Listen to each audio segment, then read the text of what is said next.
the Hindus. 21.13. The Hindus are taught that the Brahmins are Bhudevas, gods on earth. The Hindus are taught that Brahmins alone can be their teachers. Manu says, if it be asked how it should be with respect to points of the Dharma which have not been specially mentioned, the answer is, that which Brahmins who are Shishtas, those educated in religious matters, propound, shall doubtless have legal force. 21.14. When such an intellectual class, which holds the rest of the community in its grip, is opposed to the reform of caste, the chances of success in a movement for the breakup of the caste system appear to me very, very remote. 21.15. The second reason why I say the task is impossible will be clear if you will bear in mind that the caste system has two aspects. In one of its aspects, it divides men into separate communities. In its second aspect, it places these communities in a graded order, one above the other in social status. Each caste takes its pride and its consolation in the fact that in the scale of castes, it is above some other caste. As an outward mark of this gradation, there is also a gradation of social and religious rights, technically spoken of as ashtadhikaras and sanskaras. The higher the grade of a caste, the greater the number of these rights, and the lower the grade, the lesser their number. 21.16. Now this gradation, this scaling of castes, makes it impossible to organize a common front against the caste system. If a caste claims the right to interdine and intermarry with another caste placed above it, it is frozen the instant it is told by mischief mongers, and there are many Brahmins amongst such mischief mongers, that it will have to concede interdining and intermarriage with castes below it. All are slaves of the caste system, but all the slaves are not equal in status. 21.17. To excite the proletariat, to bring about an economic revolution, Karl Marx told them, "You have nothing to lose except your chains." But the artful way in which the social and religious rights are distributed among the different castes, whereby some have more and some have less, makes the slogan of Karl Marx quite useless to excite the Hindus against the caste system. Castes form a graded system of sovereignties, high and low, which are jealous of their status and which know that if a general dissolution came, some of them stand to lose more of their prestige and power than others do. You cannot, therefore, have a general mobilization of the Hindus, to use a military expression, for an attack on the caste system. 22. 22.1. Can you appeal to reason and ask the Hindus to discard caste as being contrary to reason? That raises the question, is a Hindu free to follow his reason? Manu has laid down 3 sanctions to which every Hindu must conform in the matter of his behavior. 22.2. Here there is no place for reason to play its part. A Hindu must follow either Veda, Smriti, remembered wisdom or tradition, or Sadachar, moral behavior within a particular community. He cannot follow anything else. 22.3. In the first place, how are the texts of the Vedas and Smritis to be interpreted whenever any doubt arises regarding their meaning? On this important question, the view of Manu is quite definite. He says, 22.4. According to this rule, rationalism as a canon of interpreting the Vedas and Smritis is absolutely condemned. It is regarded to be as wicked as atheism, and the punishment provided for it is excommunication. Thus, where a matter is covered by the Veda or the Smriti, a Hindu cannot resort to rational thinking. 22.5. Even when there is a conflict between Vedas and Smritis on matters on which they have given a positive injunction, the solution is not left to reason. When there is a conflict between two shrutis, received wisdom, both are to be regarded as of equal authority. Either of them may be followed. No attempt is to be made to find out which of the two accords with reason. This is made clear by Manu. When there is a conflict between Shruti and Smriti, the Shruti must prevail. But here too, no attempt must be made to find out which of the two accords with reason. 22.6. Again, when there is a conflict between two Smritis, the Manusmriti must prevail. But no attempt is to be made to find out which of the two accords with reason. This is the ruling given by Brihaspati. 22.7. It is therefore clear that in any matter on which the Shrutis and Smritis have given a positive direction, a Hindu is not free to use his reasoning faculty. The same rule is laid down in the Mahabharata. 22.8. He must abide by their directions. Caste and Varna are matters which are dealt with by the Vedas and the Smritis, and consequently, appeal to reason can have no effect on a Hindu. 22.9. So far as caste and Varna are concerned, not only the Shastras do not permit the Hindu to use his reason in the decision of the question, but they have taken care to see that no occasion is left to examine in a rational way the foundations of his belief in caste and Varna. It must be a source of silent amusement to many a non-Hindu to find hundreds and thousands of Hindus breaking caste on certain occasions, such as railway journeys and foreign travel, and yet endeavoring to maintain caste for the rest of their lives. 22.10. The explanation of this phenomenon discloses another fetter on the reasoning faculties of the Hindus. Man's life is generally habitual and unreflective.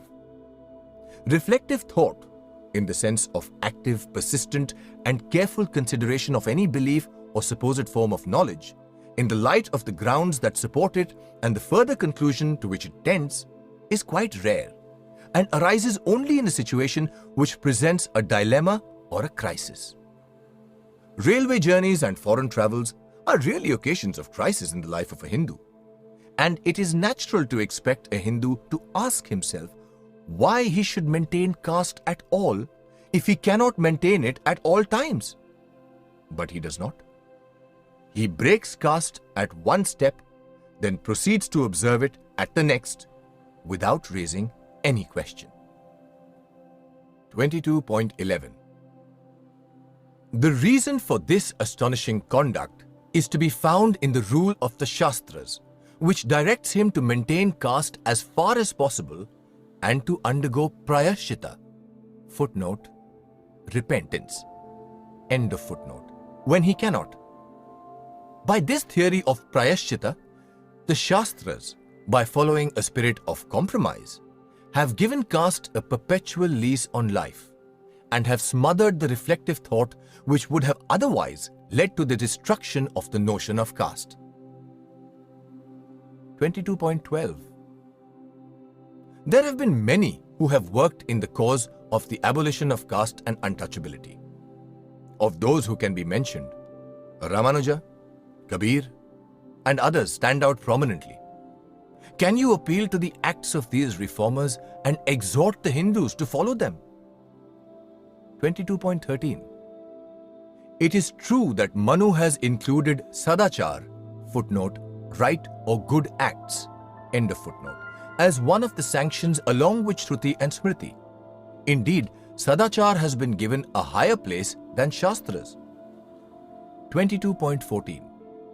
According to this, Sadachar, whether it is in accordance with Shastras or contrary to Shastras, must be followed.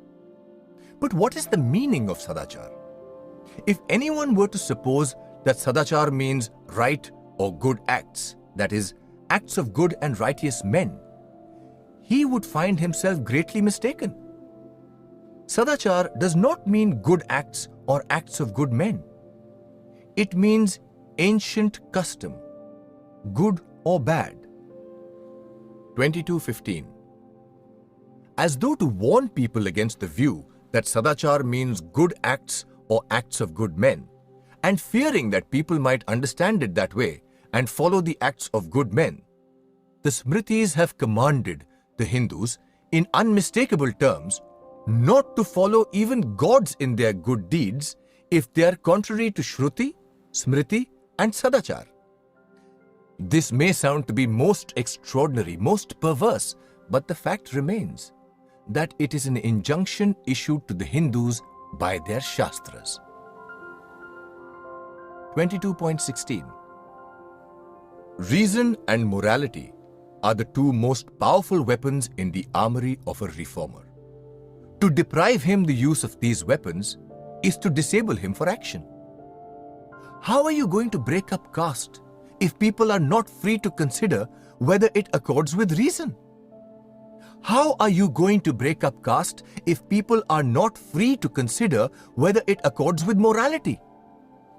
The wall built around caste is impregnable, and the material of which it is built contains none of the combustible stuff of reason and morality. Add to this the fact that inside this wall stands the army of Brahmins who form the intellectual class, Brahmins who are the natural leaders of Hindus, Brahmins who are there not as mere mercenary soldiers but as an army fighting for its homeland, and you will get an idea why I think that the breaking up of caste among the Hindus is well nigh impossible. At any rate, it would take ages before a breach is made. 22.17. But whether the doing of the deed takes time or whether it can be done quickly, you must not forget that if you wish to bring about a breach in the system, then you have got to apply the dynamite to the Vedas and the Shastras, which deny any part to reason, to the Vedas and Shastras which deny any part to morality. You must destroy the religion of the Shrutis and the Smritis. Nothing else will avail. This is my considered view of the matter. 23.1. Some may not understand what I mean by destruction of religion. Some may find the idea revolting to them, and some may find it revolutionary.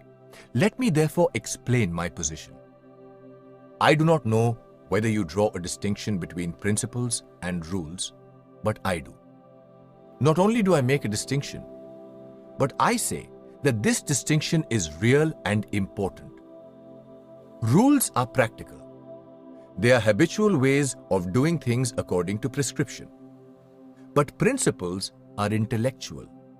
They are useful methods of judging things. Rules seek to tell an agent just what course of action to pursue. Principles do not prescribe a specific course of action. Rules, like cooking recipes, do tell just what to do and how to do it. A principle, such as that of justice, supplies a main heading by reference to which he is to consider the bearings of his desires and purposes. It guides him in his thinking by suggesting to him the important consideration which he should bear in mind. 23.2. This difference between rules and principles makes the acts done in pursuit of them different in quality and in content. Doing what is said to be good by virtue of a rule and doing good in the light of a principle are two different things. The principle may be wrong, but the act is conscious and responsible. The rule may be right, but the act is mechanical. A religious act may not be a correct act, but must at least be a responsible act. To permit of this responsibility, religion must mainly be a matter of principles only. It cannot be a matter of rules. The moment it degenerates into rules, it ceases to be a religion, as it kills the responsibility which is the essence of a truly religious act. 23.3. What is this Hindu religion? Is it a set of principles or is it a code of rules? Now, the Hindu religion, as contained in the Vedas and the Smritis, is nothing but a mass of sacrificial, social, political and sanitary rules and regulations all mixed up. What is called religion by the Hindus is nothing but a multitude of commands and prohibitions. Religion, in the sense of spiritual principles, truly universal, applicable to all races, to all countries, to all times, is not to be found in them. And if it is, it does not form the governing part of a Hindu's life. That for a Hindu, dharma means commands and prohibitions is clear from the way the word dharma is used in the Vedas and the Smritis and understood by the commentators. The word dharma, as used in the Vedas in most cases, means religious ordinances or rites. Even Jaimini, in his Purva Mimamsa, defines dharma as a desirable goal or result that is indicated by injunctive Vedic passages. 23.4.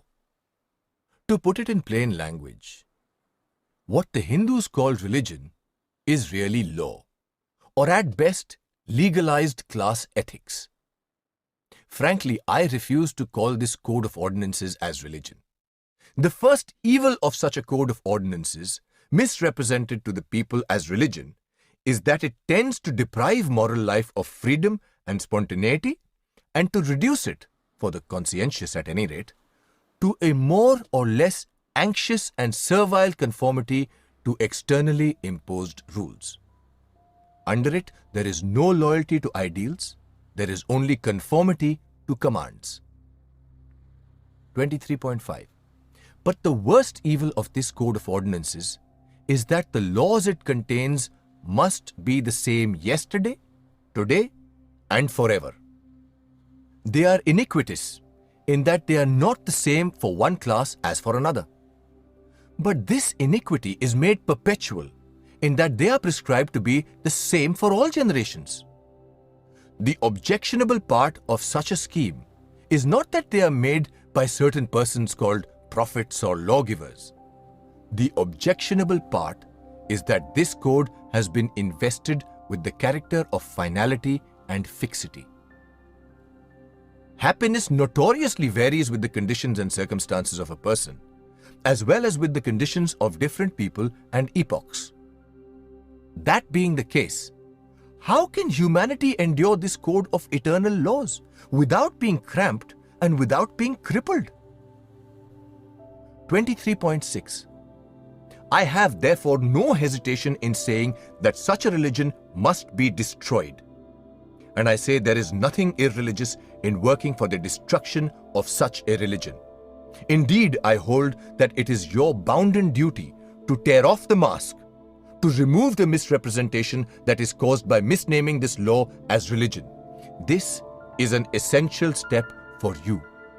Once you clear the minds of the people of this misconception and enable them to realize that what they are told is religion is not religion, but that it is really law, you will be in a position to urge its amendment or abolition.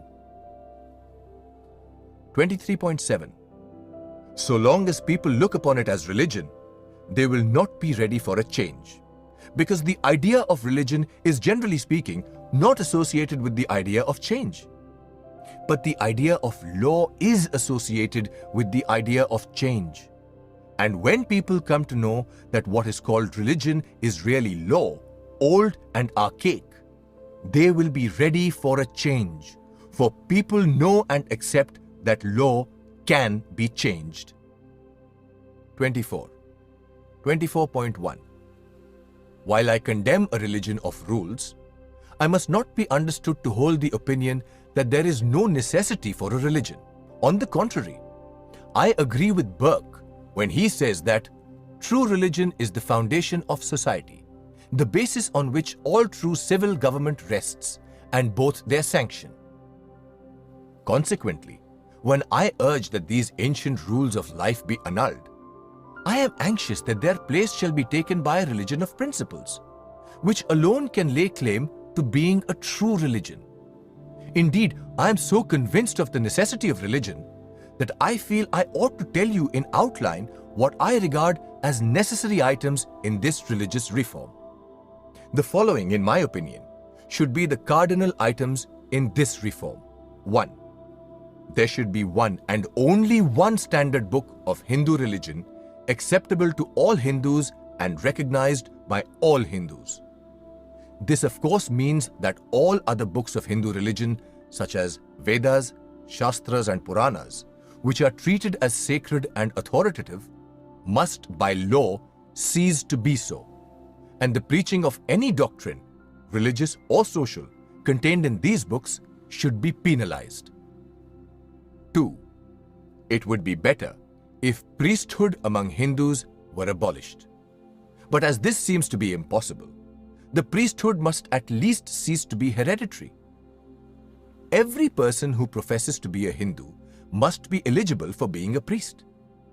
It should be provided by law that no Hindu shall be entitled to be a priest unless he has passed an examination prescribed by the state and holds a sanad from the state permitting him to practice. 3. No ceremony performed by a priest who does not hold a sanad shall be deemed to be valid in law, and it should be made penal for a person who has no sanad to officiate as a priest. 4. A priest should be the servant of the state and should be subject to the disciplinary action of the state in the matter of his morals, beliefs, and worship, in addition to his being subject, along with other citizens, to the ordinary law of the land. 5. The number of priests should be limited by law according to the requirements of the state, as is done in the case of the ICS, Indian Civil Service. 24.2. To some, this may sound radical, but to my mind, there is nothing revolutionary in this. Every profession in India is regulated.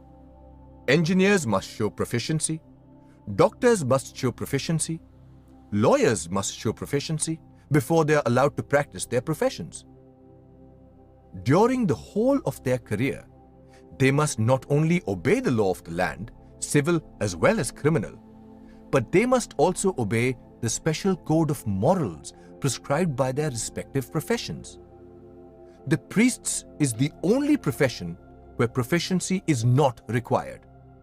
The profession of a Hindu priest is the only profession which is not subject to any code. 24.3. Mentally, a priest may be an idiot. Physically, a priest may be suffering from a foul disease such as syphilis or gonorrhea. Morally, he may be a wreck. But he is fit to officiate at solemn ceremonies, to enter the sanctum sanctorum of a Hindu temple, and to worship the Hindu god. All this becomes possible among the Hindus because for a priest it is enough to be born in a priestly caste. The whole thing is abominable and is due to the fact that the priestly class among Hindus is subject neither to law nor to morality. It recognizes no duties. It knows only of rights and privileges. It is a pest which divinity seems to have let loose on the masses for their mental and moral degradation. 24.4. The priestly class must be brought under control by some such legislation as I have outlined above.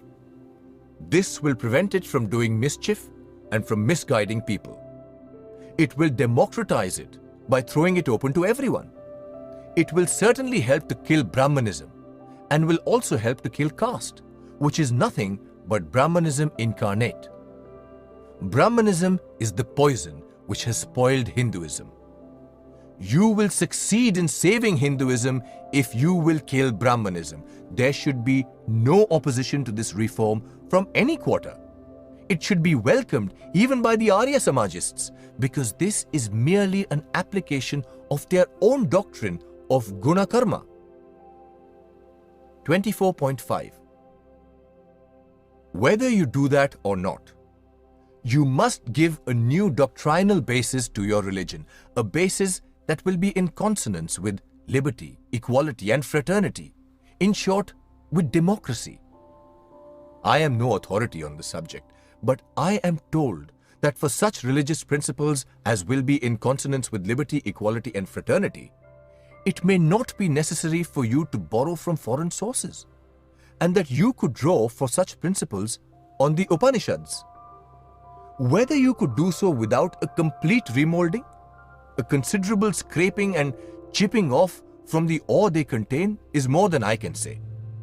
This means a complete change in the fundamental notions of life. It means a complete change in the values of life. It means a complete change in outlook and in attitude towards men and things. 24.6. It means conversion, but if you do not like the word, I will say it means new life. But a new life cannot enter a body that is dead. New life can enter only into a new body. The old body must die before a new body can come into existence and a new life can enter into it. To put it simply, the old must cease to be operative before the new can begin to enliven and to pulsate. This is what I meant when I said you must discard the authority of the Shastras and destroy the religion of the Shastras. 25. 25.1. I have kept you too long. It is time I brought this address to a close. This would have been a convenient point for me to have stopped. But this would probably be my last address to a Hindu audience on a subject vitally concerning the Hindus. I would therefore like, before I close, to place before the Hindus, if they will allow me, some questions which I regard as vital and invite them seriously to consider the same. 25.2.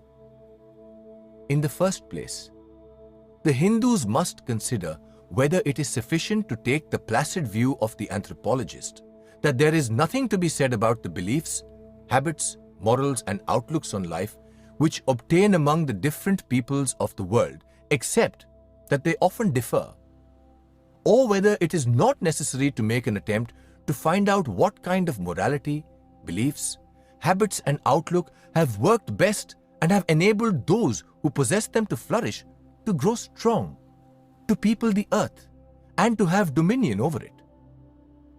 As is observed by Professor Carver, morality and religion, as the organized expression of moral approval and disapproval, must be regarded as factors in the struggle for existence as truly as our weapons for offense and defense, teeth and claws, horns and hoofs, fur and feathers, plumage, beards and antlers. The social group, community, tribe or nation which develops an unworkable scheme of morality, or within which those social acts which weaken it and unfit it for survival habitually create the sentiment of approval, while those which would strengthen it and enable it to expand habitually create the sentiment of disapproval, will eventually be eliminated. Its habits of approval and disapproval handicap it as really as the possession of two wings on one side with none on the other would handicap a colony of flies. It would be as futile in one case as in the other to argue that one system was just as good as another. End of quotation by Professor Carver. 25.3. Morality and religion, therefore, are not mere matters of likes and dislikes. You may dislike exceedingly a scheme of morality which, if universally practiced within a nation, would make that nation the strongest nation on the face of the earth. Yet in spite of your dislike, such a nation will become strong. You may like exceedingly a scheme of morality and an ideal of justice which, if universally practiced within a nation, would make it unable to hold its own in the struggle with other nations. Yet, in spite of your admiration, this nation will eventually disappear. The Hindus must, therefore, examine their religion and their morality in terms of their survival value. 25.4. Secondly, the Hindus must consider whether they should conserve the whole of their social heritage or select what is helpful and transmit to future generations only that much and no more. Professor John Dewey, who was my teacher and to whom I owe so much, has said, "Every society gets encumbered with what is trivial, with dead wood from the past, and with what is positively perverse. As a society becomes more enlightened, it realizes that it is responsible not to conserve and transmit the whole of its existing achievements, but only such as make for a better future society." End of quotation by Professor John Dewey.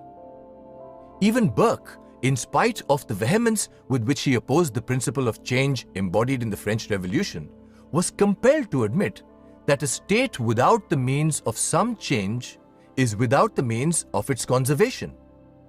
Without such means, it might even risk the loss of that part of the Constitution which it wished the most religiously to preserve. What Burke said of a state applies equally to society. 25.5. Thirdly, the Hindus must consider whether they must not cease to worship the past as supplying their ideals. The baneful effects of this worship of the past are best summed up by Professor Dewey when he says, "An individual can live only in the present. The present is not just something which comes after the past, much less something produced by it. It is what life is in leaving the past behind it. The study of past products will not help us to understand the present. A knowledge of the past and its heritage is of great significance when it enters into the present, but not otherwise. And the mistake of making the records and remains of the past the main material of education is that it tends to make the past a rival of the present, and the present a more or less futile imitation of the past." End of quotation by Professor Dewey. The principle, which makes little of the present act of living and growing, naturally looks upon the present as empty and upon the future as remote. Such a principle is inimical to progress and is a hindrance to a strong and steady current of life. 25.6. Fourthly, the Hindus must consider whether the time has not come for them to recognize that there is nothing fixed, nothing eternal, nothing sanatan, that everything is changing, that change is the law of life for individuals as well as for society. In a changing society, there must be a constant revolution of old values, and the Hindus must realize that if there must be standards to measure the acts of men, there must also be a readiness to revise those standards. 26.1. I have to confess that this address has become too lengthy. Whether this fault is compensated to any extent by breadth or depth is a matter for you to judge. All I claim is to have told you candidly my views. I have little to recommend them, but some study and a deep concern in your destiny. If you will allow me to say it, these views are the views of a man who has been no tool of power, no flatterer of greatness. They come from one, almost the whole of whose public exertion has been one continuous struggle for liberty for the poor and for the oppressed, and whose only reward has been a continuous shower of calumny and abuse from national journals and national leaders, for no other reason except that I refuse to join with them in performing the miracle, I will not say trick, of liberating the oppressed with the gold of the tyrant and raising the poor with the cash of the rich. 26.2. All this may not be enough to commend my views. I think they are not likely to alter yours. But whether they do or do not, the responsibility is entirely yours. You must make your efforts to uproot caste. If not in my way, then in your way. 26.3. I am sorry, I will not be with you. I have decided to change. This is not the place for giving reasons. But even when I am gone out of your fold, I will watch your movement with active sympathy, and you will have my assistance for what it may be worth. Yours is a national cause. Caste is no doubt primarily the breath of the Hindus. But the Hindus have fouled the air all over, and everybody is infected, Sikh, Muslim, and Christian. You, therefore, deserve the support of all those who are suffering from this infection, Sikh, Muslim, and Christian. 26.4. Yours is more difficult than the other national cause, namely Swaraj, freedom. In the fight for Swaraj, you fight with the whole nation on your side. In this, you have to fight against the whole nation, and that too, your own. But it is more important than Swaraj. There is no use of having Swaraj if you cannot defend it. More important than the question of defending Swaraj is the question of defending the Hindus under the Swaraj. In my opinion, it is only when Hindu society becomes a casteless society that it can hope to have strength enough to defend itself. Without such internal strength, Swaraj for Hindus may turn out to be only a step towards slavery. Goodbye, and good wishes for your success. The Ambedkar Gandhi debate. Vindication of caste by Mahatma Gandhi. Dr. Ambedkar's indictment. 1. 1.1. The readers will recall the fact that Dr. Ambedkar was to have presided last May at the annual conference of the Jat Path Todak Mandal of Lahore.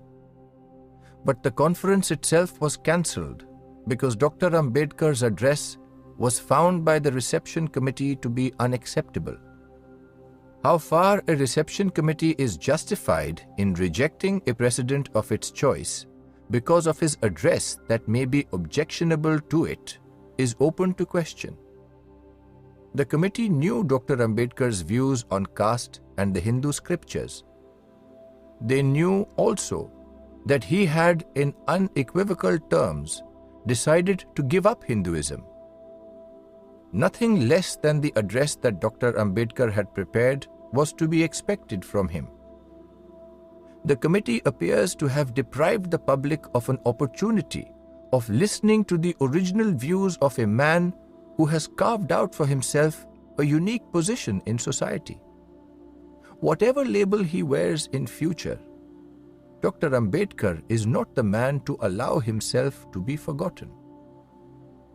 1.2. Dr. Ambedkar was not going to be beaten by the reception committee. He has answered their rejection of him by publishing the address at his own expense. He has priced it at 8 annas. I would suggest a reduction to 2 annas or at least 4 annas. 1.3. No reformer can ignore the address. The orthodox will gain by reading it. This is not to say that the address is not open to objection. It has to be read only because it is open to serious objection. Dr. Ambedkar is a challenge to Hinduism.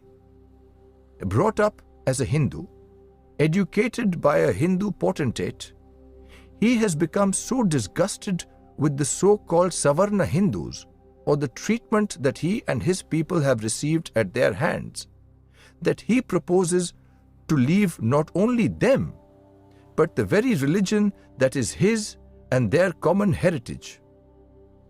He has transferred to that religion his disgust against a part of its professors. 1.4. But this is not to be wondered at. After all, one can only judge a system or an institution by the conduct of its representatives. What is more, Dr. Ambedkar found that the vast majority of Savarna Hindus had not only conducted themselves inhumanly against those of their fellow religionists whom they classed as untouchables, but they had based their conduct on the authority of their scriptures. And when he began to search them, he found ample warrant for their beliefs in untouchability and all its implications. The author of the address has quoted chapter and verse in proof of his threefold indictment: inhuman conduct itself, the unabashed justification for it on the part of the perpetrators, and the subsequent discovery that the justification was warranted by their scriptures. 1.5. No Hindu who prizes his faith above life itself can afford to underrate the importance of this indictment. Dr. Ambedkar is not alone in his disgust. He is its most uncompromising exponent and one of the ablest among them. He is certainly the most irreconcilable among them. Thank God, in the front rank of the leaders, he is singularly alone, and as yet but a representative of a very small minority. But what he says is voiced with more or less vehemence by many leaders belonging to the depressed classes. Only the latter, for instance, Rao Bahadur M.C. Raja and Diwan Bahadur Srinivasan, not only do not threaten to give up Hinduism, but find enough warmth in it to compensate for the shameful persecution to which the vast mass of Harijans are exposed. 1.6. But the fact of many leaders remaining in the Hindu fold is no warrant for disregarding what Dr. Ambedkar has to say. The Savarnas have to correct their belief and their conduct. Above all, those who are, by their learning and influence, among the Savarnas, have to give an authoritative interpretation of the scriptures. The questions that Dr. Ambedkar's indictment suggests are: 1. What are the scriptures? 2. Are all the printed texts to be regarded as an integral part of them, or is any part of them to be rejected as unauthorized interpolation? 3. What is the answer of such accepted and expurgated scriptures on the question of untouchability, caste, equality of status, interdining and intermarriages? These have all been examined by Dr. Ambedkar in his address. I must reserve for the next issue my own answer to these questions and a statement of the, at least some, manifest flaws in Dr. Ambedkar's thesis. Harijan, 11th July, 1936. Dr. Ambedkar's indictment 2. 2.1. The Vedas, Upanishads, Smritis and Puranas, including the Ramayana and the Mahabharata, are the Hindu scriptures. Nor is this a finite list. Every age or even generation has added to the list. It follows, therefore, that everything printed or even found handwritten is not scripture. The Smritis, for instance, contain much that can never be accepted as the word of God. Thus, many of the texts that Dr. Ambedkar quotes from the Smritis cannot be accepted as authentic. The scriptures, properly so called, can only be concerned with eternal verities and must appeal to any conscience, that is, any heart whose eyes of understanding are opened. Nothing can be accepted as the word of God which cannot be tested by reason or be capable of being spiritually experienced. And even when you have an expurgated edition of the scriptures, you will need their interpretation. Who is the best interpreter? Not learned men, surely, Learning there must be, but religion does not live by it. It lives in the experiences of its saints and seers, in their lives and sayings. When all the most learned commentators of the scriptures are utterly forgotten, the accumulated experience of the sages and saints will abide and be an inspiration for ages to come. 2.2. Caste has nothing to do with religion. It is a custom whose origin I do not know, and do not need to know for the satisfaction of my spiritual hunger. But I do know that it is harmful both to spiritual and national growth. Varna and ashrama are institutions which have nothing to do with castes. The law of Varna teaches us that we have, each one of us, to earn our bread by following the ancestral calling. It defines not our rights, but our duties. It necessarily has reference to callings that are conducive to the welfare of humanity and to no other. It also follows that there is no calling too low and none too high. All are good, lawful, and absolutely equal in status. The callings of a Brahman, spiritual teacher, and a scavenger are equal, and their due performance carries equal merit before God, and at one time seems to have carried identical reward before man. Both were entitled to their livelihood and no more. Indeed, one traces even now in the villages the faint lines of this healthy operation of the law. 2.3. Living in Segaon with its population of 600, I do not find a great disparity between the earnings of different tradesmen, including Brahmins. I find too that real Brahmins are to be found, even in these degenerate days, who are living on alms freely given to them, and are giving freely of what they have of spiritual treasures. It would be wrong and improper to judge the law of Varna by its caricature in the lives of men who profess to belong to a Varna, whilst they openly commit a breach of its only operative rule. Arrogation of a superior status by and of a Varna over another is a denial of the law. And there is nothing in the law of Varna to warrant a belief in untouchability. The essence of Hinduism is contained in its enunciation of one and only God as truth, and its bold acceptance of ahimsa as the law of the human family. 2.4. I am aware that my interpretation of Hinduism will be disputed by many besides Dr. Ambedkar. But that does not affect my position. It is an interpretation by which I have lived for nearly half a century, and according to which I have endeavored to the best of my ability to regulate my life. 2.5.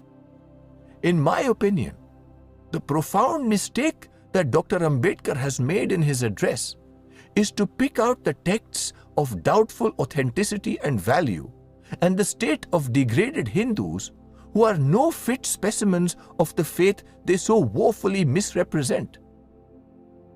Judged by the standard applied by Dr. Ambedkar, every known living faith will probably fail. 2.6. In his able address, the learned doctor has overproved his case. Can a religion that was professed by Chaitanya, Jnandev, Tukaram, Tiruvalluvar, Ramkrishna Paramhans, Raja Ram Mohan Roy, Maharshi Devendranath Tagore, Vivekanand, and a host of others who might easily be mentioned, be so utterly devoid of merit as is made out in Dr. Ambedkar's address? A religion has to be judged not by its worst specimens, but by the best it might have produced. For that and that alone can be used as the standard to aspire to, if not to improve upon. Harijan, 18th July 1936. Santram responds to Gandhi, Varna versus Caste. 3.1 Shri Sant Ramji of the Jatpat Todak Mandal of Lahore wants me to publish the following. 3.2 I have read your remarks about Dr. Ambedkar and the Jatpat Todak Mandal, Lahore. In that connection, I beg to submit as follows.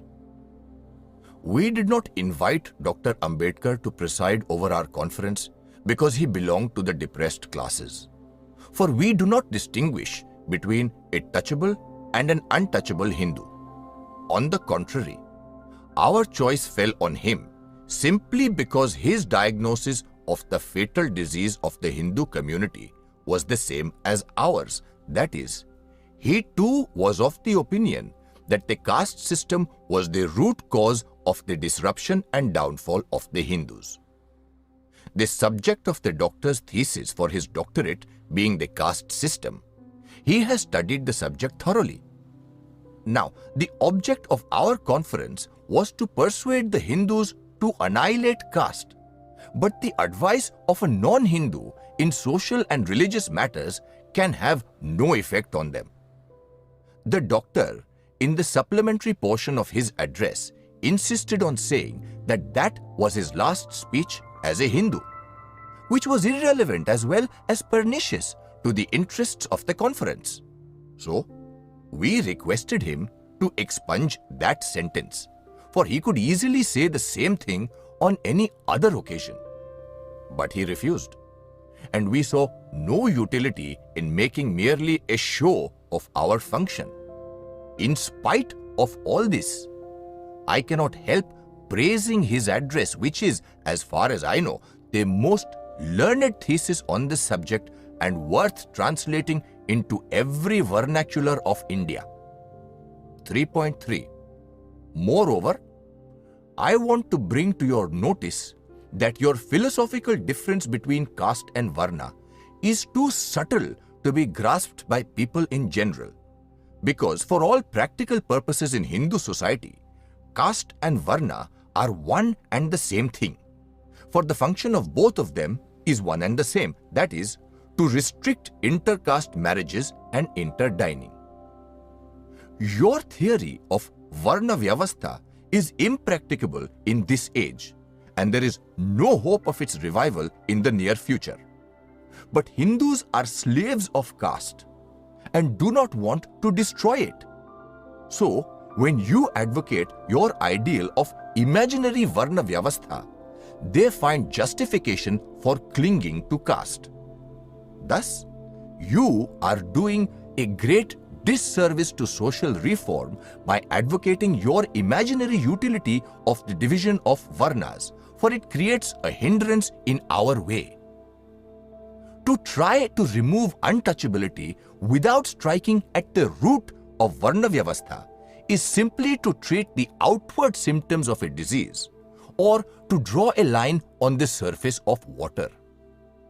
As in the heart of their hearts, Dvijas do not want to give social equality to the so-called touchable and untouchable Shudras, so they refuse to break caste and give liberal donations for the removal of untouchability simply to evade the issue. To seek the help of the Shastras for the removal of untouchability and caste is simply to wash mud with mud. 3.4 The last paragraph of the letter surely cancels the first. If the Mandal rejects the help of the Shastras, they do exactly what Dr. Ambedkar does, that is, cease to be Hindus. How then can they object to Dr. Ambedkar's address merely because he said that that was his last speech as a Hindu?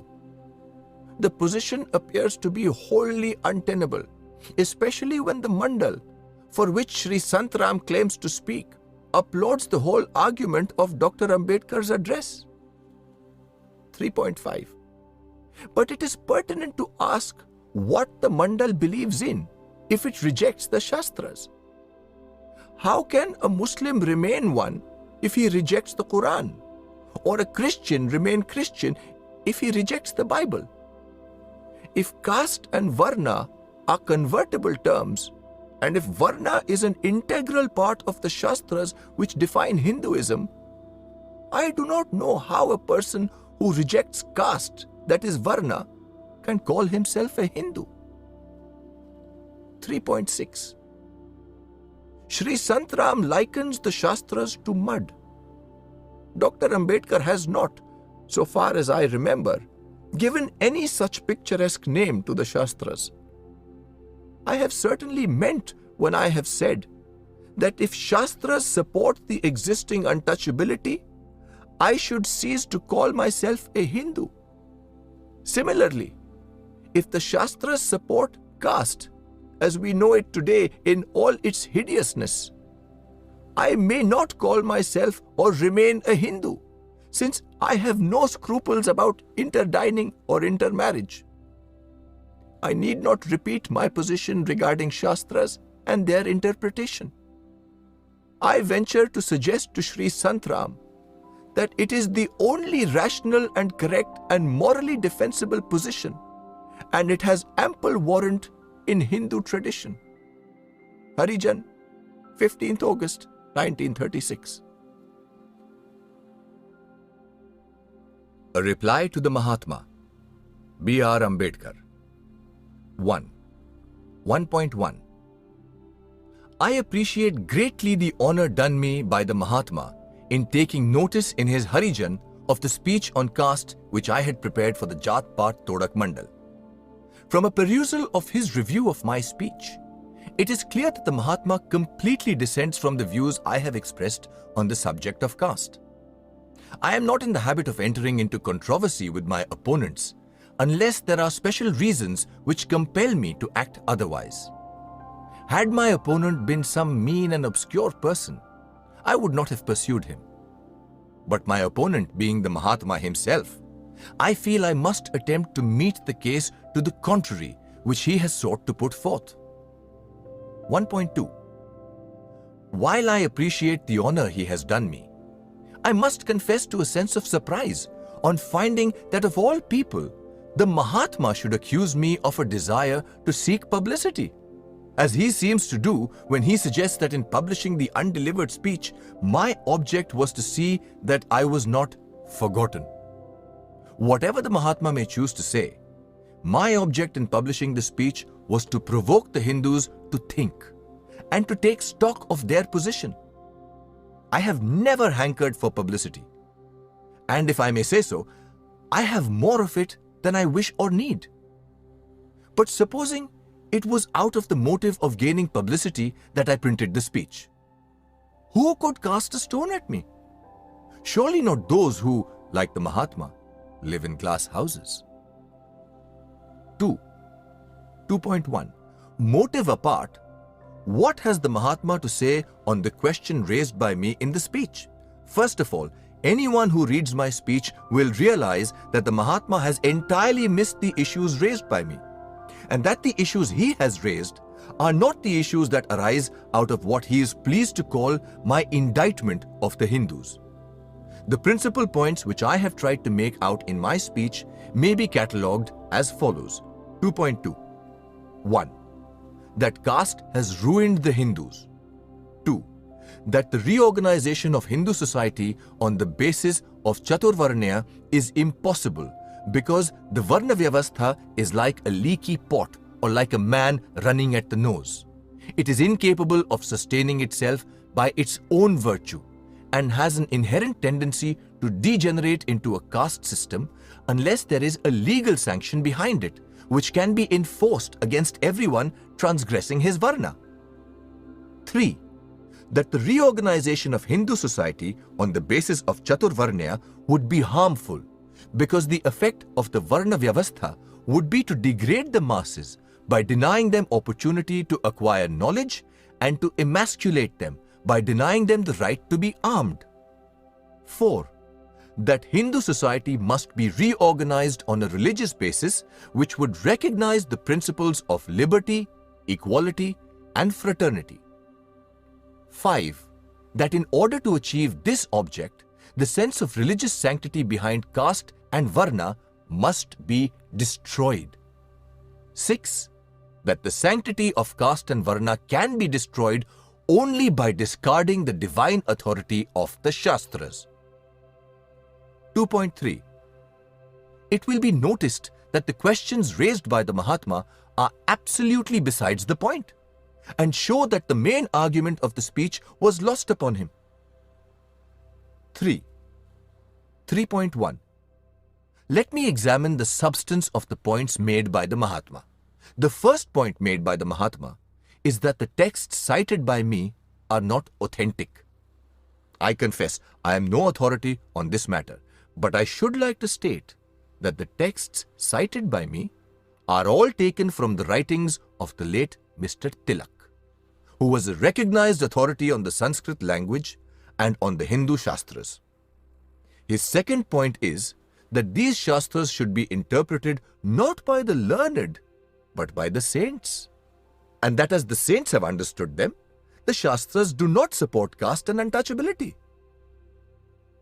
3.2. As regards the first point, what I would like to ask the Mahatma is, what does it avail to anyone if the texts are interpolations and if they have been differently interpreted by the saints? The masses do not make any distinction between texts which are genuine and texts which are interpolations. The masses do not know what the texts are. They are too illiterate to know the contents of the Shastras. They have believed what they have been told, and what they have been told is that the Shastras do enjoin as a religious duty the observance of caste and untouchability. 3.3. With regard to the saints, one must admit that howsoever different and elevating their teachings may have been as compared to those of the merely learned, they have been lamentably ineffective. They have been ineffective for two reasons. Firstly, none of the saints ever attacked the caste system. On the contrary, they were staunch believers in the system of castes. Most of them lived and died as members of the castes to which they respectively belonged.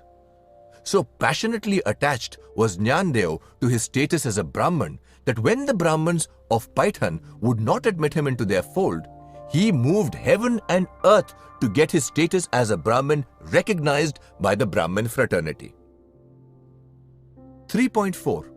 And even the saint Eknath, who now figures in the film Dharmatma as a hero for having shown the courage to touch the untouchables and dine with them, did so not because he was opposed to caste and untouchability, but because he felt that the pollution caused thereby could be washed away by a bath in the sacred waters of the river Ganges. The saints have never, according to my study, carried on a campaign against caste and untouchability. They were not concerned with the struggle between men. They were concerned with the relation between man and God. They did not preach that all men were equal.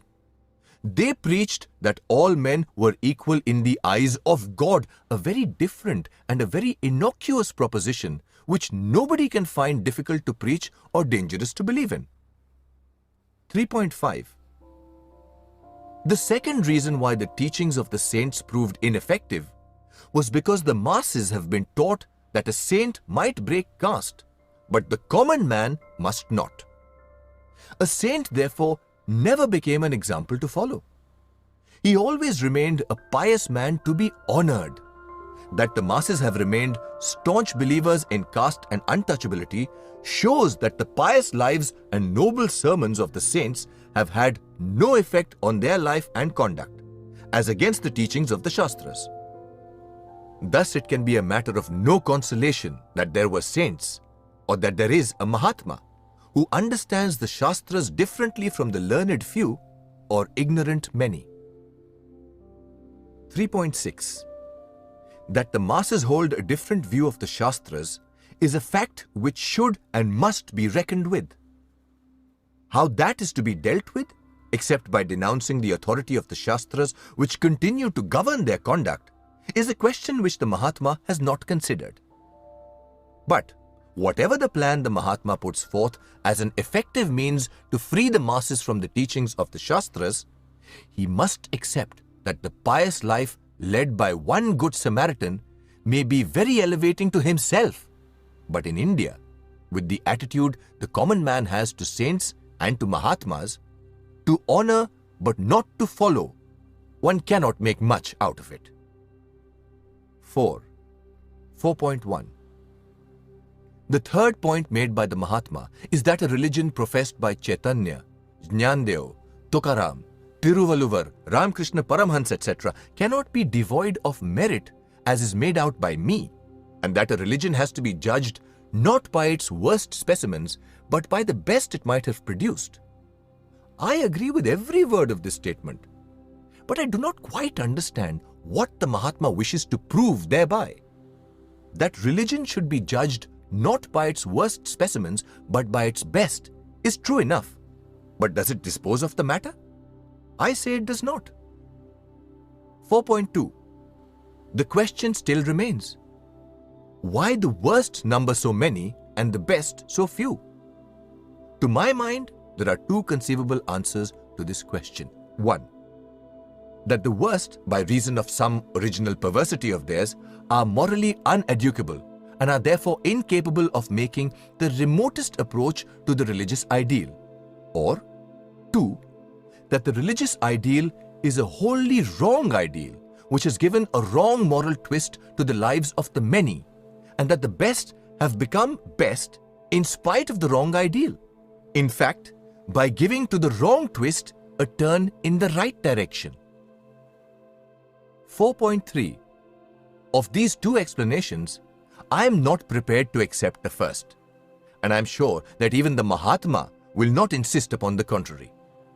To my mind, the second is the only logical and reasonable explanation, unless the Mahatma has a third alternative to explain why the worst are so many and the best so few. If the second is the only explanation, then obviously the argument of the Mahatma that a religion should be judged by its best followers carries us nowhere, except to pity the lot of the many who have gone wrong because they have been made to worship wrong ideals. 5.1. The argument of the Mahatma that Hinduism would be tolerable if only many were to follow the example of the saints is fallacious for another reason. In this connection, see the illuminating article on Morality and Social Structure by H.N. Brailsford in the Aryan Path for April 1936. By citing the names of such illustrious persons as Chaitanya, etc., what the Mahatma seems to me to suggest in its broadest and simplest form is that Hindu society can be made tolerable and even happy without any fundamental change in its structure, if all the high caste Hindus can be persuaded to follow a high standard of morality in their dealings with the low caste Hindus. I am totally opposed to this kind of ideology. 5.2. I can respect those of the caste Hindus who try to realize a high social ideal in their life. Without such men, India would be an uglier and a less happy place to live in than it is. But nonetheless, anyone who relies on an attempt to turn the members of the caste Hindus into better men by improving their personal character is, in my judgment, wasting his energy and hugging an illusion. Can personal character make the maker of armaments a good man? That is, a man who will sell shells that will not burst and gas that will not poison? If it cannot, how can you accept personal character to make a man loaded with the consciousness of caste a good man? That is, a man who would treat his fellow men as his friends and equals. To be true to himself, he must deal with his fellow man either as a superior or inferior according as the case may be, at any rate differently from his own caste fellows. He can never be expected to deal with his fellow men as his kinsmen and equals. 5.3. As a matter of fact, a Hindu does treat all those who are not of his caste as though they were aliens, who could be discriminated against with impunity, and against whom any fraud or trick may be practiced without shame. This is to say that there can be a better or worse Hindu. But a good Hindu there cannot be. This is so not because there is anything wrong with his personal character. In fact, what is wrong is the entire basis of his relationship to his fellows. The best of men cannot be moral if the basis of relationship between them and their fellows is fundamentally a wrong relationship. To a slave, his master may be better or worse, but there cannot be a good master. A good man cannot be a master, and a master cannot be a good man. 5.4. The same applies to the relationship between high caste and low caste. To a low caste man, a high caste man can be better or worse as compared to other high caste men. A high caste man cannot be a good man insofar as he must have a low caste man to distinguish him as a high caste man. It cannot be good to a low caste man to be conscious that there is a high caste man above him. I have argued in my speech that a society based on varna or caste is a society which is based on a wrong relationship. I had hoped that the Mahatma would attempt to demolish my argument. But instead of doing that, he has merely reiterated his belief in Chaturvarnya without disclosing the ground on which it is based. 6.1. Does the Mahatma practice what he preaches? One does not like to make personal reference in an argument which is general in its application. But when one preaches a doctrine and holds it as a dogma, there is a curiosity to know how far he practices what he preaches. It may be that his failure to practice is due to the ideal being too high to be attainable. It may be that his failure to practice is due to the innate hypocrisy of the man. In any case, he exposes his conduct to examination, and I must not be blamed if I ask how far has the Mahatma attempted to realize his ideal in his own case. 6.2. The Mahatma is a bania trader by birth. His ancestors had abandoned trading in favor of ministership, which is a calling of the Brahmins. In his own life, before he became a Mahatma, when the occasion came for him to choose his career, he preferred law to scales. On abandoning law, he became half saint and half politician. He has never touched trading, which is his ancestral calling. 6.3. His youngest son, I take the one who is a faithful follower of his father, was born a Vaishya, has married a Brahmin's daughter, and has chosen to serve a newspaper magnate. The Mahatma is not known to have condemned him for not following his ancestral calling. It may be wrong and uncharitable to judge an ideal by its worst specimens, but surely the Mahatma as a specimen is no better. And even if he fails to realize the ideal, then the ideal must be an impossible ideal, quite opposed to the practical instincts of man. 6.4. Students of Carlyle know that he often spoke on a subject before he thought about it. I wonder whether such has not been the case with the Mahatma in regard to the subject matter of caste. Otherwise, certain questions which occur to me would not have escaped him. When can a calling be deemed to have become an ancestral calling so as to make it binding on a man? Must a man follow his ancestral calling even if it does not suit his capacities, even when it has ceased to be profitable? Must a man live by his ancestral calling even if he finds it to be immoral? If everyone must pursue his ancestral calling, then it must follow that a man must continue to be a pimp because his grandfather was a pimp, and a woman must continue to be a prostitute because her grandmother was a prostitute. Is the Mahatma prepared to accept the logical conclusion of his doctrine? To me, his ideal of following one's ancestral calling is not only an impossible and impracticable ideal, but it is also morally an indefensible ideal. 7.1. The Mahatma sees great virtue in a Brahmin remaining a Brahmin all his life. Leaving aside the fact that there are many Brahmins who do not like to remain Brahmins all their lives, what can we say about those Brahmins who have clung to their ancestral calling of priesthood? Do they do so from any faith in the virtue of the principle of ancestral calling? Or do they do so from motives of filthy lucre? The Mahatma does not seem to concern himself with such queries. He is satisfied that these are real Brahmins who are living on alms freely given to them and giving freely what they have of spiritual treasures. This is how a hereditary Brahmin priest appears to the Mahatma, a carrier of spiritual treasures. 7.2. But another portrait of the hereditary Brahmin can also be drawn. A Brahmin can be a priest to Vishnu, the god of love. He can be a priest to Shankar, the god of destruction.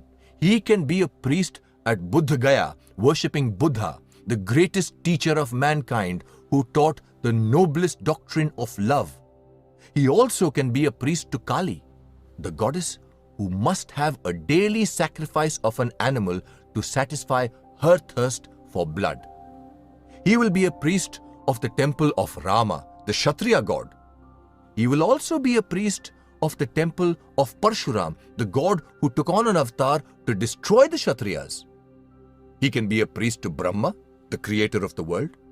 He can be a priest to a Pir, whose god Allah will not brook the claim of Brahma to share his spiritual dominion over the world.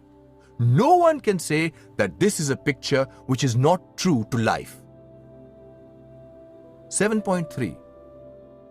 If this is a true picture, one does not know what to say of this capacity to bear loyalties to gods and goddesses whose attributes are so antagonistic that no honest man can be a devotee to all of them.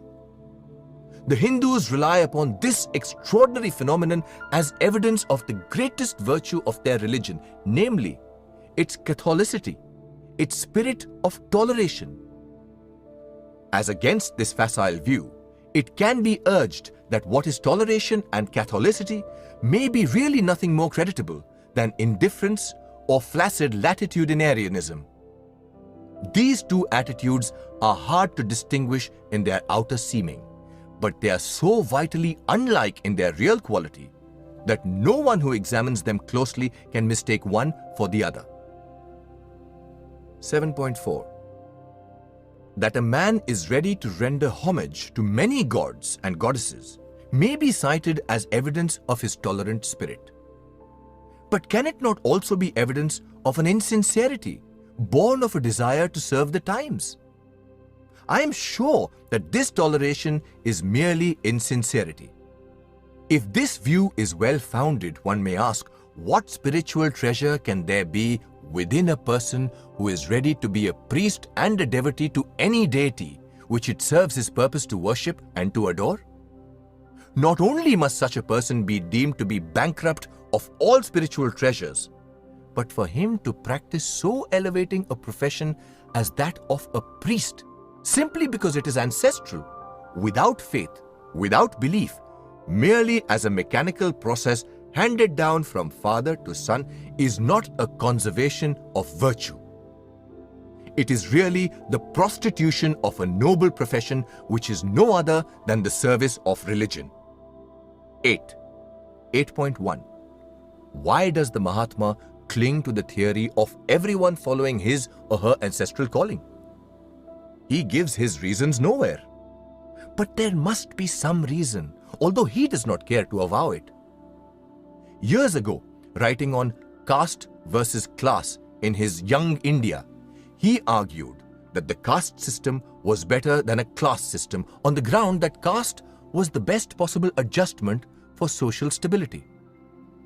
If that be the reason why the Mahatma clings to the theory of everyone following his or her ancestral calling, then he is clinging to a false view of social life.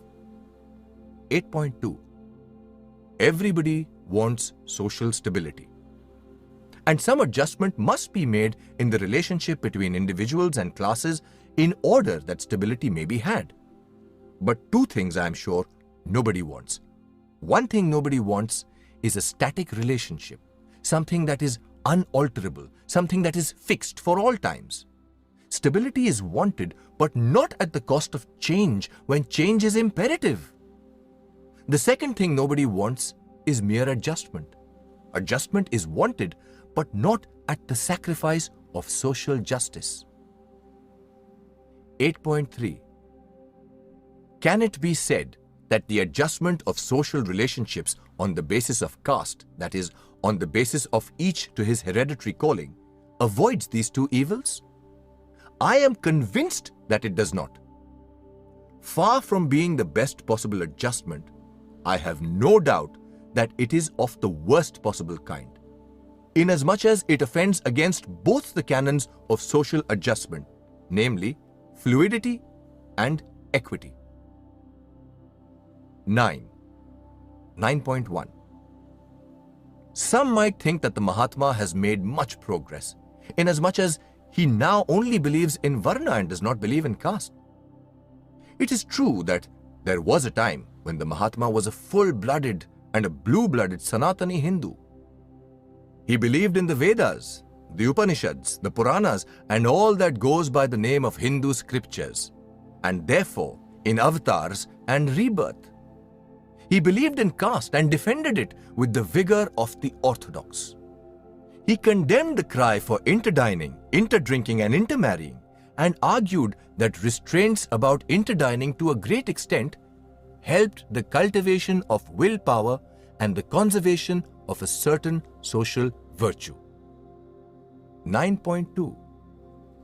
It is good that he has repudiated this sanctimonious nonsense and admitted that caste is harmful both to spiritual and national growth. And maybe his son's marriage outside his caste has had something to do with this change of view. But has the Mahatma really progressed? What is the nature of the Varna for which the Mahatma stands? Is it the Vedic conception as commonly understood and preached by Swami Dayanand Saraswati and his followers, the Arya Samajists? The essence of the Vedic conception of Varna is the pursuit of a calling which is appropriate to one's natural aptitude. The essence of the Mahatma's conception of Varna is the pursuit of one's ancestral calling, irrespective of natural aptitude. 9.3. What is the difference between caste and Varna as understood by the Mahatma? I find none. As defined by the Mahatma, Varna becomes merely a different name for caste, for the simple reason that it is the same in essence, namely, pursuit of one's ancestral calling. Far from making progress, the Mahatma has suffered retrogression. By putting this interpretation upon the Vedic conception of Varna, he has really made ridiculous what was sublime. While I reject the Vedic Varna Vyavastha for reasons given in the speech, I must admit that the Vedic theory of Varna as interpreted by Swami Dayanand and some others is a sensible and an inoffensive thing. It did not admit birth as a determining factor in fixing the place of an individual in society. It only recognized worth. 9.4. The Mahatma's view of Varna not only makes nonsense of the Vedic Varna, but it makes it an abominable thing. Varna and caste are two very different concepts. Varna is based on the principle of each according to his worth, while caste is based on the principle of each according to his birth. The two are as distinct as chalk is from cheese. In fact, there is an antithesis between the two. If the Mahatma believes, as he does, in everyone following his or her ancestral calling, then most certainly he is advocating the caste system, And in calling it the Varna system, he is not only guilty of terminological inexactitude, but he is causing confusion worse confounded. 9.5.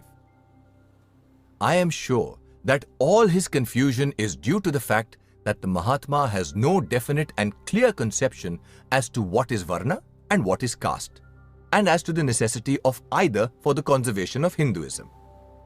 He has said, and one hopes that he will not find some mystic reason to change his view, that caste is not the essence of Hinduism. Does he regard Varna as the essence of Hinduism? One cannot as yet give any categorical answer. 9.6. Readers of his article on Dr. Ambedkar's indictment will answer, no. In that article, he does not say that the dogma of Varna is an essential part of the creed of Hinduism.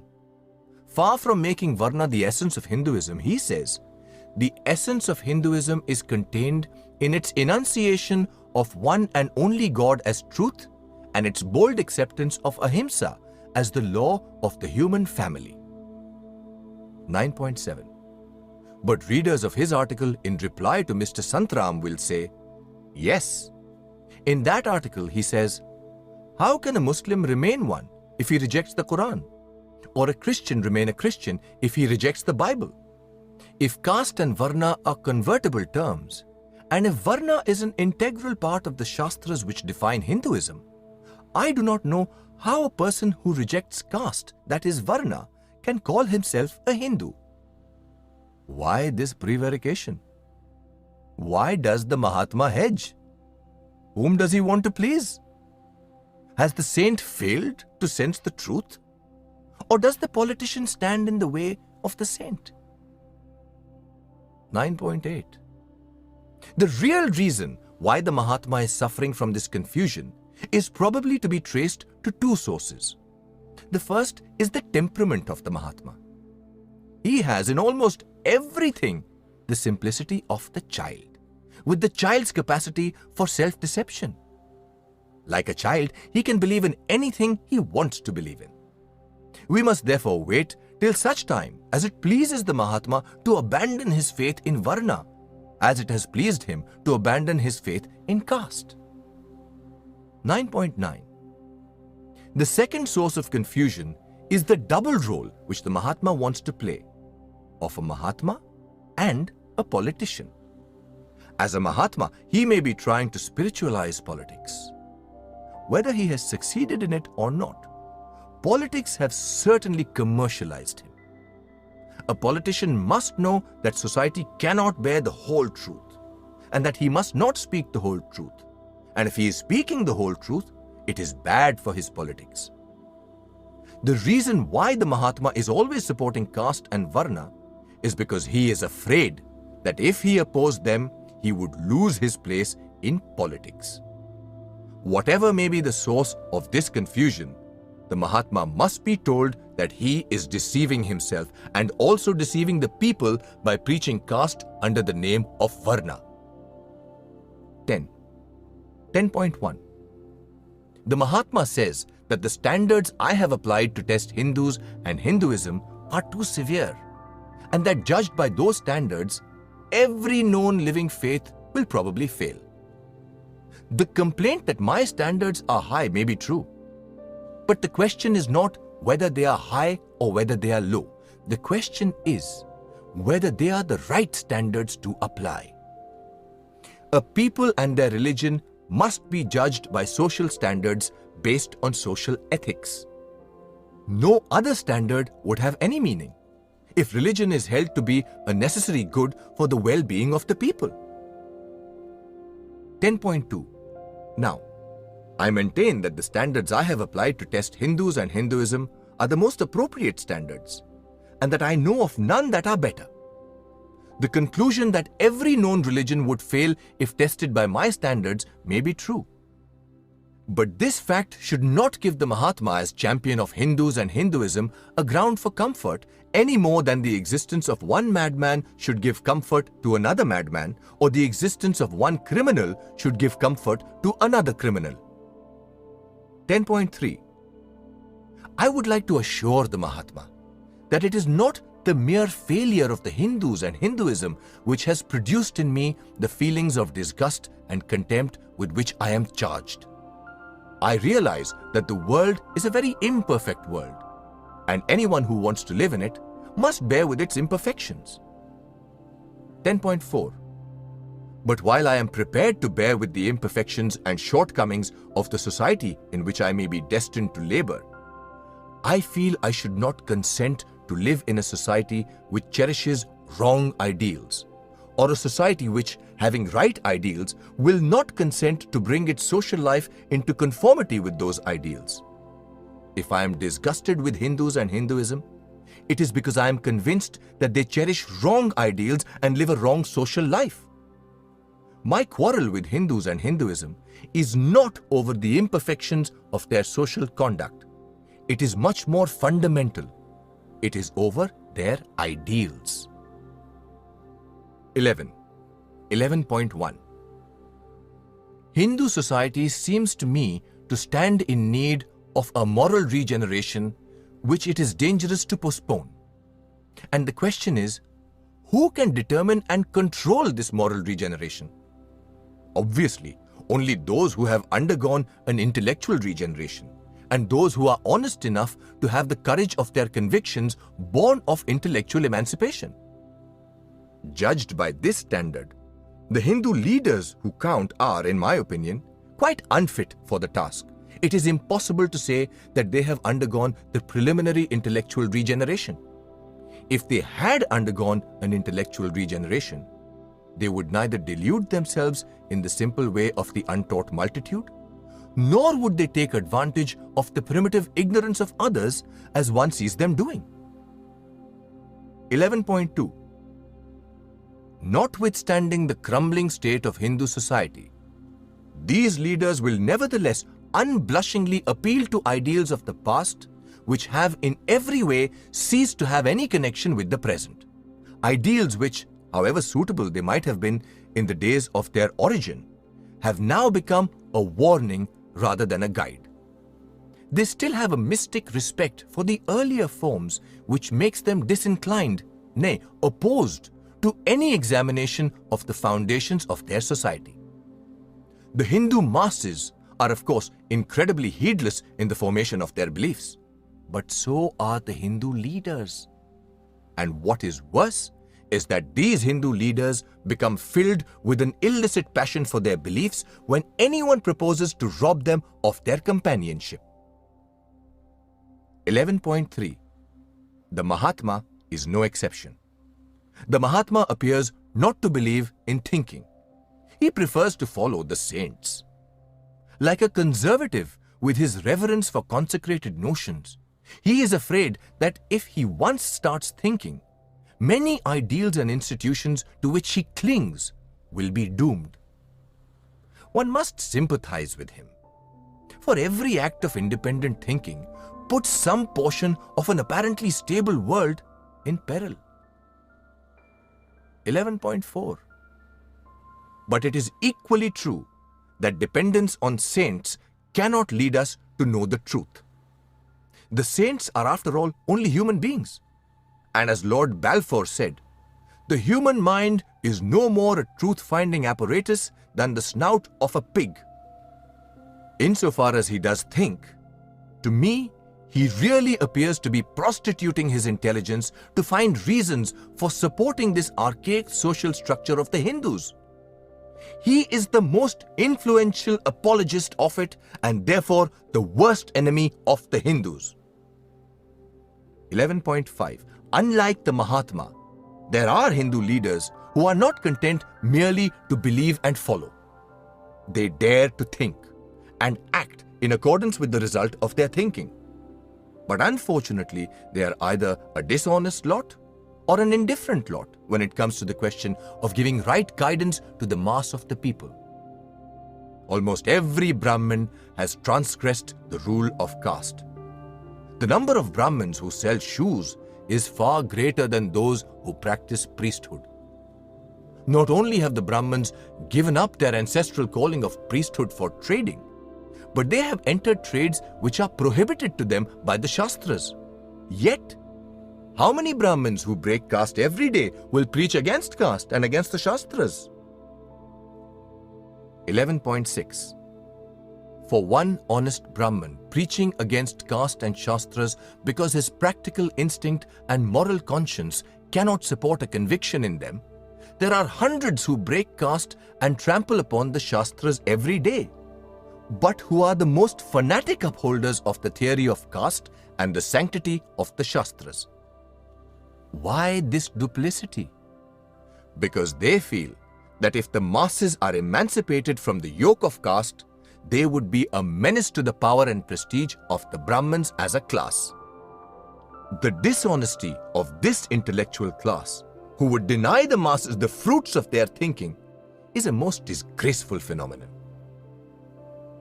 11.7. The Hindus, in the words of Matthew Arnold, are wandering between two worlds, one dead, the other powerless to be born. What are they to do? The Mahatma to whom they appeal for guidance does not believe in thinking, and can therefore give no guidance which can be said to stand the test of experience. The intellectual classes to whom the masses look for guidance are either too dishonest or too indifferent to educate them in the right direction. We are indeed witnesses to a great tragedy. In the face of this tragedy, all one can do is to lament and say, "Such are thy leaders, O Hindus." Annihilation of Caste, an undelivered speech, 1936, by Dr. B.R. Ambedkar. Read by Sagar Arya for Dharma Audiobooks.